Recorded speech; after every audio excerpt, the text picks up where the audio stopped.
As a avid Hogan supporter, like Mhm.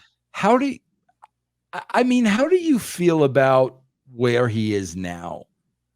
Like, what are your feelings about Hulk Hogan in 2023 and where he sits with wrestling? Like, how do you feel about that? Not happy necessarily with the fans because they tried to almost make him seem like he wasn't what he was. Like there would probably be no big time wrestling right now at all. I mean, WWE wouldn't exist to the level they are without Hogan. So to me, I feel like he's almost underrated, underappreciated, which is insane because he literally not only helped the business reach a high level, he actually saved it again with the NWO, and the new guys with the Attitude Era with Austin took it to another level. So I almost feel like people are not appreciating him as much as they should be appreciating him now, and the fans are, I don't know, strange birds. Some of these fans. Do you feel sorry for him at all? In what way?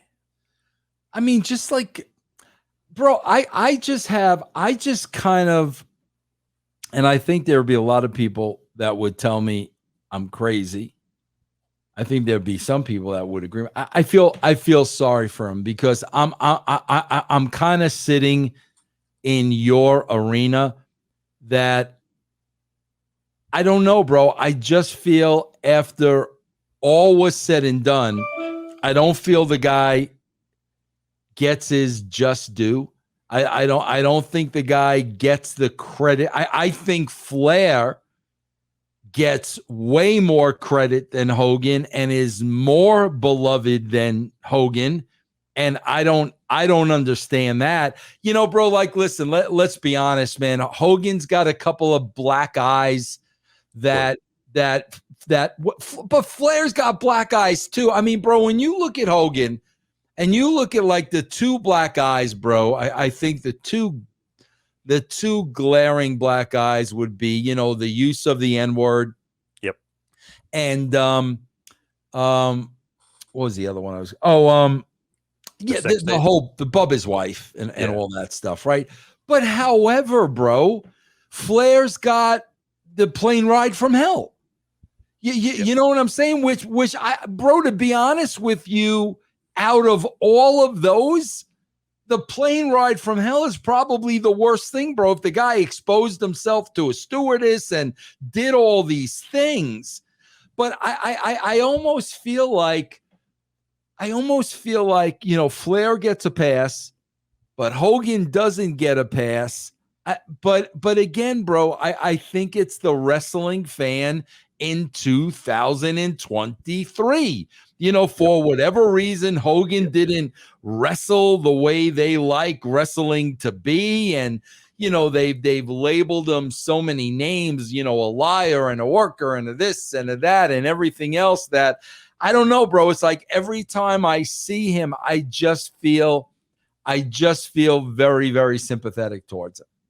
There's two different things I always think about with Hogan. Everyone's like, "Oh, you know," and I love Bret Hart's one of my favorite of all time. But it's like, "Oh, everyone wrestles like Bret now." Well, you're not making the money that Hogan made, and half the audience watches. So Absolutely, obviously, if you bro. wrestled like Hogan, like some guys are trying to do like Roman Reigns, he's at the top. You know what I mean? You kind of end up making more money. Like Steve Austin, when he got to the top, he was a punch kick guy. I mean, Right. he wasn't Absolutely. doing the awesome, stunning Steve work No. that he used. So it's like there's a point where it's like, okay, if you want to be Brett, that's great, but you want to be Hogan, you're going to be making a lot more money to be top. And then the second thing is Ric Flair in a recent interview. This is so funny, and he even said it because he always says Hogan and Austin are the two goats because they made more money than him. So I totally agree with that. But he goes in the '80s, my dad said, "You're not the world champion." He goes, "Yes, I am. I got the belt. I'm the NWA world champion." He goes, "I don't even know where you wrestle or who you wrestle for," which is, I know, which is funny to say because NWA was huge and so was Flair, and he made a ton of money. But he goes, Hulk Hogan's a real world champion. And then Flair thought to himself, he's like, "You're kind of right because he makes way more money than I do." Like, and that's the business. And that's what Hogan always says: the business is a shoot because it's about money, and I'm making the most money. So that's another thing too. Flair's dad is saying that Hogan's the champion, Yeah. or Yeah. in the '80s. So So what why do you think I think it's a fact? Why do you think Flair's more beloved than Hogan? the awesome promos. Like, people can go, the memes and the gifts and everything with him. Like, you go back and they can kind of live vicariously. And he was a great worker, quote unquote. So they love the work rate. You know what I mean? So it's just weird. I think they think he's so cool. They kind of want to be him almost. And Hogan, it's an odd thing, but it's almost like a little bit of a jealousy thing too, which is strange to me. You know what I mean? Like, you're never going to be that big or that popular, and he has his own stores. He's got his own shops. Like, he was a piece of Americana. They almost like have to like try to cut you down in an Yeah. odd way. Yeah, that's true too. That's true. Yeah. Sad but true. Yeah. I mean, Yeah. whew. It's crazy to think that Hogan's not thought of as like the all-time GOAT. But thank God Triple H and Vince always bring him up and they put him in the front of every video. Because I feel like without that, I feel like people would even disrespect him even more, which is Yeah, insane. that's probably true. Probably true.